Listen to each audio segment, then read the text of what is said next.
ಇದೀಗ ನರಸಿಂಹ ಪ್ರಶಸ್ತಿ ಪುರಸ್ಕೃತರಾಗಲಿರುವರು ಶ್ರೀ ವಿಜಯ್ ಕುಮಾರ್ ದಯಮಾಡಿ ಮುಂದೆ ಬರಬೇಕು ಅಂತ ಕೇಳಿಕೊಳ್ತಾ ಇದ್ದೇವೆ. ಬಸರಿಕಟ್ಟೆ ಸಮಾಜ ಸೇವಕರು. ಬಸರಿಕಟ್ಟೆ ಸದ್ಗುರು ಪ್ರೌಢಶಾಲೆಯಲ್ಲಿ ಪ್ರೌಢ ಶಿಕ್ಷಣವನ್ನು ಪಡೆದು ಶ್ರೀ ಧರ್ಮಸ್ಥಳ ಇಂಡಸ್ಟ್ರಿಯಲ್ ಸೆಂಟರ್ ಸಂಸ್ಥೆಯಲ್ಲಿ ಅಪ್ರೆಂಟಿಸ್ ತರಬೇತಿಯನ್ನು ಪಡೆದು KYCL ಕುದುರೆಮುಖದಲ್ಲಿ ವಿಶೇಷ ತರಬೇತಿಯನ್ನು ಪಡೆದು ಅನೇಕ ಸಂಘ ಸಂಸ್ಥೆಗಳಲ್ಲಿ ಸಾಮಾಜಿಕವಾಗಿ ತೊಡಗಿಕೊಂಡ ವಿಜಯ್ ಕುಮಾರ್ ಅವರು ಸದಾ ಕ್ರಿಯಾಶೀಲರು ಹಾಗೂ ಸಮಾಜಮುಖಿಯಾದ ಕಾರ್ಯಗಳಲ್ಲಿ ತತ್ಪರರು.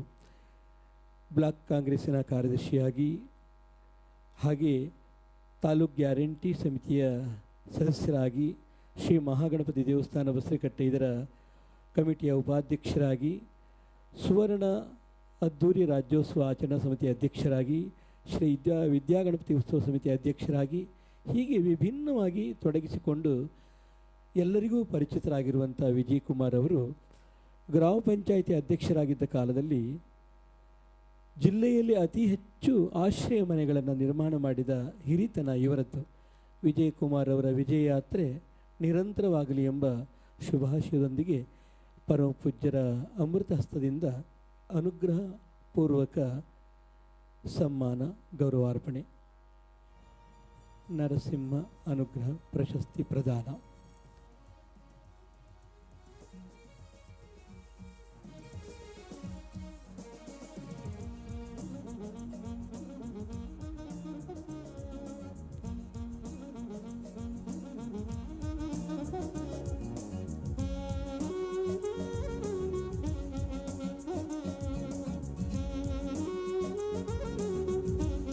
ದಂಪತಿಗಳಿಗೆ ಪರಮ ಪೂಜ್ಯರಿಂದ ಗೌರವಾರ್ಪಣೆ, ಸಮ್ಮಾನ, ಪ್ರಶಸ್ತಿ ಪ್ರದಾನ.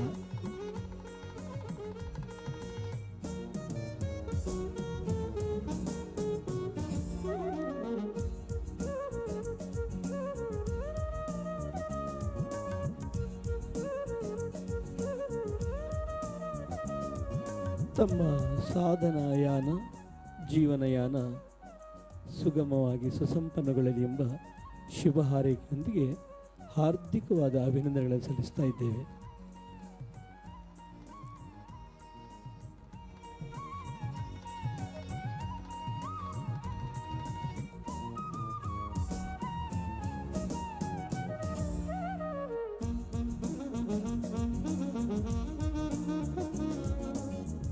ಪ್ರಶಸ್ತಿಯನ್ನು ಪ್ರದಾನಿಸುತ್ತಿರುವ ಸನ್ಮಾನ್ಯ ಆಡಳಿತದ ಅಧಿಕಾರಿಗಳಿಗೂ ಕೂಡ ನಾವು ಆಭಾರಿಗಳು. ಪ್ರಶಸ್ತಿಯನ್ನು ಸ್ವೀಕರಿಸಿದ ಶ್ರೀಯುತ ವಿಜಯ್ ಕುಮಾರ್ ಬಸರಿಕಟ್ಟೆ ದಯಮಾಡಿ 2 ನಿಮಿಷಗಳಲ್ಲಿ ತಮ್ಮ ಅನಿಸಿಕೆಗಳನ್ನು ಸಭೆ ಮುಂದೆ ಹಂಚಿಕೊಳ್ಳಬೇಕು ಅಂತ ತಮ್ಮಲ್ಲಿ ವಿನಂತಿ ಮಾಡಿಕೊಳ್ತಾ ಇದ್ದೇವೆ.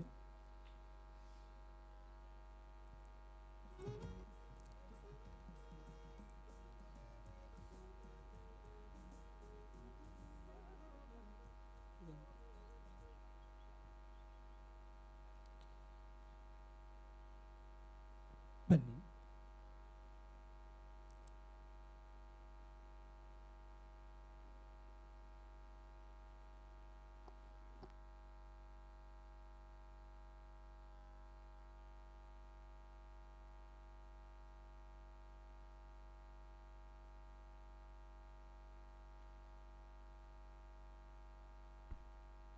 ವೇದಿಕೆಯಲ್ಲಿ ಇರುವಂಥ ಪರಮ ಪೂಜ್ಯ ಶಂಕರಾಚಾರ್ಯ ಗುರೂಜಿಯವರೇ ಹಾಗೂ ಶಕಟಪುರ ಗುರೂಜಿಯವರೇ ಪೂಜ್ಯ ಹಾಗೂ ಪರಮ ಪೂಜ್ಯ ಯೋಗಾನಂದ ಸರಸ್ವತಿ ಮಹಾಸ್ವಾಮಿಗಳೇ, ತಮ್ಮೆಲ್ಲರ ಪಾದಾರೋಂದಗಳಿಗೆ ನಾನು ನಮಸ್ಕರಿಸ್ತಾ ನಾನು ಒಂದೆರಡು ಮಾತುಗಳನ್ನ ಹೇಳಲಿಕ್ಕೆ ನಾನು ಇಷ್ಟಪಡ್ತೀನಿ.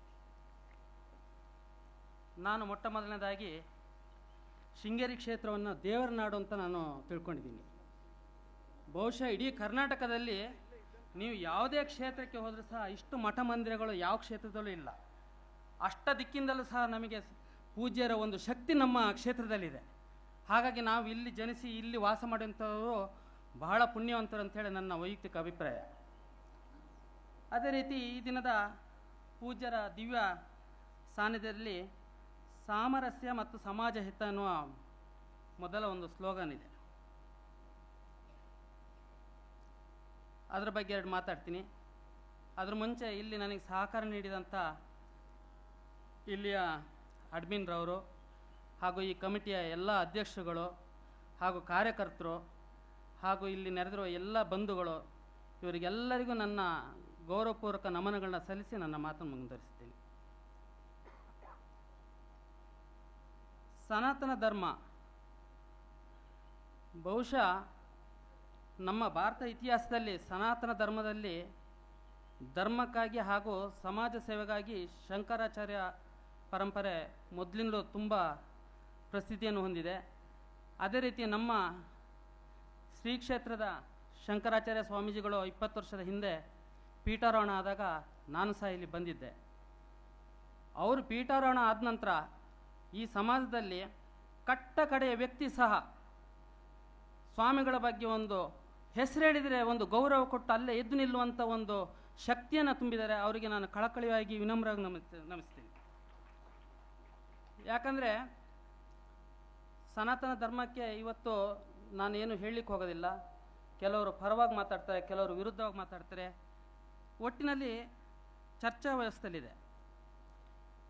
ಇಂಥ ಚರ್ಚಾ ವ್ಯವಸ್ಥೆಯಲ್ಲಿ ನಮ್ಮ ಗುರುಗಳು ಎಲ್ಲರೂ ಏಕತೆ, ಎಲ್ಲರೂ ಸಮಾನರು, ಎಲ್ಲರೂ ಸನಾತನ ಧರ್ಮ ಉಳಿಬೇಕು ಅಂಥೇಳಿ ಅವರು ಖಂಡಿತ ಅದಕ್ಕೊಂದು ಪಣ ತೊಟ್ಟು ನಿಂತಿದ್ದಾರೆ. ಅವರಿಗೆಲ್ಲರೂ ನಾವು ಘಂಟಾಘೋಷವಾಗಿ ಅವರಿಗೆ ನಾವು ಬೆನ್ನೆಲುಬಾಗಿ ನಿಂತು ಅವರ ಜೊತೆ ನಿಲ್ಲಬೇಕಾದ ಅನಿವಾರ್ಯತೆ ಈಗಿದೆ. ಸಾಧಾರಣ ನಾವು ತಿಳುವಳಿಕೆ ಇದ್ದವರು ಸನಾತನ ಧರ್ಮ ಅನ್ಲಿಕ್ಕೂ ಅವರವರಿಗೆ ಸರಿಯಾಗಿ ಅವರು ವ್ಯಾಖ್ಯಾನ ಮಾಡ್ತಾ ಇದ್ದಾರೆ. ನನ್ನ ದೃಷ್ಟಿಯಲ್ಲಿ ಸನಾತನ ಧರ್ಮ ಎಲ್ಲಿಯೂ ಹೋಗಿಲ್ಲ, ಗಟ್ಟಿಯಾಗಿದೆ. ಯಾಕಂದರೆ ನಾನು ಸಣ್ಣ ಉದಾಹರಣೆ ಕೊಡ್ತೀನಿ. ಇವತ್ತು ನಮ್ಮ ಧರ್ಮದ ಬಗ್ಗೆ ಜನಗಳಿಗೆ ಯಾವ ರೀತಿ ಅಭಿಪ್ರಾಯ ಇದೆ ಅಂದರೆ, ನನ್ನದೊಂದು ದಿನಸಿ ಅಂಗಡಿ, ಒಬ್ಬ ವ್ಯಕ್ತಿ ಬರ್ತಾನೆ, ಅವನು 300 ರೂಪಾಯಿ ಇಟ್ಕೊಂಡ್ಬರ್ತಾನೆ. 300 ರೂಪಾಯಿ ಇಟ್ಕೊಂಡ್ಬಂದುಬಿಟ್ಟು 6 kg ಅಕ್ಕಿ ಕೊಡಿ ಅಂತಾನೆ, 20 ರೂಪಾಯಿದು ದೇವ್ರ ಎಣ್ಣೆ ಕೊಡಿ ಅಂತಾನೆ, 10 ರೂಪಾಯಿ ಊದುಬತ್ತಿ ಕೊಡಿ ಅಂತಾನೆ. ನಿನ್ನ ಬಿಲ್ಲೆ 300 ಚಿಲ್ಲರೆ ಆಯಿತು, ನಿನ್ನ ಹತ್ರ ಇರೋದು 300 ರೂಪಾಯಿ ಮರೆ ಅಂದೆ. ಆ ವ್ಯಕ್ತಿ ಹೇಳ್ತಾನೆ, 2 kg ಅಕ್ಕಿನ ಕಡಿಮೆ ಮಾಡಿ, 80 ರೂಪಾಯಿದು ಎಣ್ಣೆ ಉಂಟಂದ್ರಲ್ಲ ಆ ಎಣ್ಣೆನೇ ಕೊಡಿ, 20 ರೂಪಾಯಿದು ಊದುಬತ್ತಿ ಕೊಡಿ ಅಂದ. ಆಗ ನಮ್ಮ ಧರ್ಮ ಎಲ್ಲೂ ಹೋಗಿಲ್ಲ. ನಾವು ಹೊಟ್ಟೆಗಿಲ್ದಿದ್ರು ಸಹ ನಮ್ಮ ಧರ್ಮವನ್ನು ನಾವು ಕಾಪಾಡ್ಕೊಳ್ತಾನೆ ಬಂದಿದ್ದೀವಿ. ಇದರಲ್ಲಿ ಬೇರೆಯವರ ಹಸ್ತಕ್ಷೇಪಗಳು, ಆ ಹಸ್ತಕ್ಷೇಪಗಳಿಗೆ ನಾವು ಕೈಗೊಡಬಾರ್ದು ಅಷ್ಟೇ. ನಮ್ಮ ತನವನ್ನು ನಾವು ಗಟ್ಟಿಯಾಗಿ ನಿಂತರೆ ನಮ್ಮ ಧರ್ಮ ಎಲ್ಲಿನೂ ಹೋಗೋದಿಲ್ಲ. ಆದರೆ ಶ್ರೀಗಳು ಹೇಳಿದ್ರು, ನೀವೆಲ್ಲ ಹಿಂದೂ, ನಾವೆಲ್ಲ ಒಂದು, ಇದು ವೇದಿಕೆಯಲ್ಲಿ ಮಾತ್ರ ಸೀಮಿತವಾಗ್ತುಂಟು ಅಂತೇಳಿ. ಒಂದರ್ಥದಲ್ಲಿ ಎಲ್ಲೋ ಸಣ್ಣ ಒಂದು ಸತ್ಯ ಸಂಗತಿ ಅನಿಸುತ್ತೆ. ಯಾಕಂದರೆ ಇವತ್ತು ಹಿಂದೂ ಸಮಾಜದಲ್ಲಿ ಎಷ್ಟೋ ಜಾತಿಗಳು ಬರುತ್ತೆ, ಕಾಯಕ ಸಮಾಜಗಳು ತುಂಬ ಇದೆ. ಭಕ್ತಿ ಭಂಡಾರಿ ಬಸವಣ್ಣನವರು 12ನೇ ಶತಮಾನದಲ್ಲಿ ಕಾಯಕ ಯೋಗಿಗಳನ್ನ ಇಟ್ಕೊಂಡ್ಬಿಟ್ಟೆ ಸನಾತನ ಧರ್ಮವನ್ನು ಕಾಪಾಡ್ತಾ ಬಂದುಬಿಟ್ರು. ಅವರು ಇವತ್ತಿಗೂ ಐತಿಹಾಸಿಕದಲ್ಲಿ ದೊಡ್ಡ ಸ್ಥಾನವನ್ನು ಪಡೆದಿದ್ದಾರೆ. ಮುಂದೊಂದು ದಿನ ಆ ರೀತಿಯ ಕಾಯಕ ಸಮಾಜದ ಯೋಗಿಗಳು ಅಥವಾ ಕಾಯಕ ಸಮಾಜದ ಉದ್ಧಾರ ಅಂತ ಆದರೆ ನಮ್ಮ ಮಾನ್ಯ ಹರಿಪುರ ಶ್ರೀಗಳಂಥ ಆಧುನಿಕ ಶಂಕರಾಚಾರ್ಯರು ಅಂತ ಹೇಳಿಸ್ಕೊಂಡು ಇತಿಹಾಸದಲ್ಲಿ ಖಂಡಿತ ಪುಟದಲ್ಲಿ ಇದು ದಾಖಲಾಗೋದ್ರಲ್ಲಿ ಸಂದೇಹ ಇಲ್ಲ. ಯಾವಾಗ ಈ ಮನೋಭಾವ ಬರುತ್ತೆ, ಹಿಂದೂ ನಾವೆಲ್ಲ ಒಂದು ಅಂಥೇಳಿ, ಇವತ್ತು ನಾವು ತಿಳ್ಕೊಂಡಿರ್ಬೋದು. ಎಷ್ಟೋ ಶಾಲೆಗಳಲ್ಲಿ, ಎಷ್ಟೋ ವೇದಿಕೆಗಳಲ್ಲಿ, ಎಷ್ಟೋ ಊರುಗಳಲ್ಲಿ ಹಿಂದೂ ಸಮಾಜ ಅಂತ ನಾವು ಹೇಳ್ತೀವಿ, ಅವನ ಜಾತಿನ ಅವನಿಗೆ ಹೇಳ್ಕೊಳ್ಳೋಕ್ಕೆ ಸ್ವಾಭಿಮಾನ ಇಲ್ದಿದ್ದಂಗಾಗಿದೆ. ಇದಕ್ಕೆ ಕಾರಣ ಏನಂದರೆ ನಮ್ಮಲ್ಲಿರುವ ಒಂದು ಸ್ವಲ್ಪ ಮೇಲು ಕೀಳುಂಬ ಭಾವನೆ. ಮೇಲು ಕೀಳು ಅದ್ರ ಬಗ್ಗೆ ನಾನು ಮಾತಾಡಲ್ಲ. ಯಾಕಂದರೆ ಎಲ್ಲಿ ಪಾವತ್ರಿತ ಇರುತ್ತೆ ಅದನ್ನು ನಾವು ಕಾಪಾಡ್ಕೋಬೇಕು. ಆದರೆ ಇವತ್ತು ನಾವು ನಮ್ಮ ಸೋದರ ಸಮಾಜಗಳನ್ನ ನಾವೇ ಪೋಷಿಸಿ ಅವರಿಗೂ ಗೌರವ ಆಧಾರಗಳನ್ನ ಕೊಟ್ಕೊಂಡ್ಬಿಟ್ಟು ನಾವು ಪೋಷಿಸಿದರೆ ಖಂಡಿತ ನಮ್ಮ ಹಿಂದೂ ಧರ್ಮನ ಯಾರೂ ಅನ್ಯ ಧರ್ಮದವರು ಅಲ್ಲಾಡಿಸ್ಲಿಕ್ಕೂ ಸಾಧ್ಯ ಇಲ್ಲ. ಕೆಲವೊಮ್ಮೆ ನಾವು ತಿಳ್ಕೊಂಡಿರ್ತೀವಿ, ಅವನಿಗೆ ಎಲ್ಲೋ ಒಂದು ಶಾಲೆಗೆ ಹೋಗಿರುತ್ತೆ. ಮೊನ್ನೆ ಒಂದು ಪೇಪರ್ಲ್ಲಿ ಓದಿದೆ, ಆ ಶಾಲೆಗೆ ಹೋದಾಗ ಆ ಮಗು ಜಾತಿ ಹೆಸರು ಕೇಳಿಬಿಟ್ಟು ಆ ಮಗು ಅಳ್ತಾ ಬರುತ್ತೆ. ವಿಷಯ ಕೇಳಿದಾಗ ಸಣ್ಣ ವಿಚಾರಗಳು, ನಿನ್ನ ಜಾತಿ ಯಾವುದಂತ ಕೇಳೋಕ್ಕೆ ಅವಹೇಳನ ಮಾಡಿದ್ರು ಅಂಥೇಳಿ. ಇವತ್ತು ಎಷ್ಟೋ ನಮ್ಮ ಹಿಂದೂ ಸಣ್ಣ ಪುಟ್ಟ ಜಾತಿಗಳಲ್ಲಿ ವಿಧಾನಸೌಧದ ಒಳಗೆ ಹೋಗ್ಲಿಕ್ಕೆ ಅವಕಾಶ ಇಲ್ಲ. ಮೂಕ ನಾಯಕರು ಅವರು. ಕೆಲವೊಂದು ಜಾತಿಯ ನಾಯಕರುಗಳೇ ಇಲ್ಲ ಅವರಿಗೆ. ಯಾಕಂದ್ರೆ ಮೂಕ ನಾಯಕರು, ಶಕ್ತಿ ಇಲ್ಲ. ಸಣ್ಣ ಸಮಾಜ, ಯಾವುದು ಅವರಿಗೆ ಸಂಘಟನೆ ಕೊರತೆ ಇರುತ್ತೆ ಅಥವಾ ಕೀಳರಿಮೆ ಭಯ ಇರುತ್ತೆ.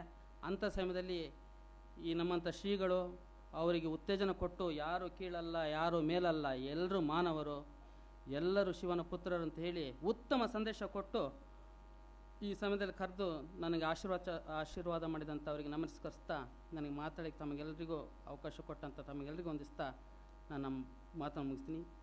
ಜೈ ಭಾರತ್.